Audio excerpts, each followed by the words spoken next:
আমাৰ ইয়াত যিবোৰ ষ্টুডেণ্টে পাছ কৰি যায় তেওঁলোকে ONGCত জব পায়, তাৰপিছত আমাৰ ডালমিয়াত জব পায়, ৰেলৱেত জব পায়, ৰেলৱেৰ লগতে APDCL, ৰেলৱে, অইল যিমান চৰকাৰী জব আছে মেকানিকেল ইঞ্জিনিয়াৰিঙৰ আণ্ডাৰত সকলো পাই যায়। ইয়াত আমি নিউমেট্ৰিক শিকাওঁ, যিবিলাক মেচিন হাৱাত চলে আজিকালি আধুনিক যুগত, যিটো হাৱা দি অপাৰেট হয় কম্প্ৰেচাৰ দি। ইয়াত আছে আমাৰ কম্প্ৰেচাৰ, ইয়াৰ দ্বাৰা আমি এইটো শিকাওঁ।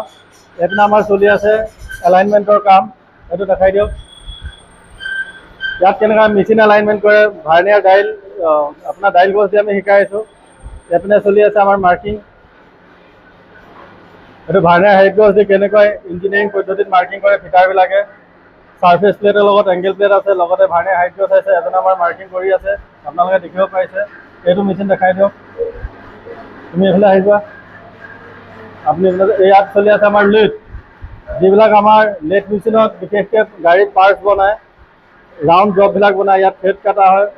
গাড়ীৰ যিমান ৰাউণ্ড পাৰ্টছ আছে, ধৰক এই মেচিনটোৰে যিবিলাক আমাৰ নাৰ্লিং আছে, এনেকুৱা ৰাউণ্ড পাৰ্টছ আছে, এইবিলাক এইটো মেচিনতে বনোৱা হয়। আৰু আহক মই এইপিনে দেখাই আছোঁ। আমাৰ ইয়াত লগতে আছে ফিটাৰ, এইটো ফিটাৰ ট্ৰেড বুলি কোৱা হয়। 2 বছৰীয়া ট্ৰেডটোত আমি NCVT হয় আমাৰ এইটো।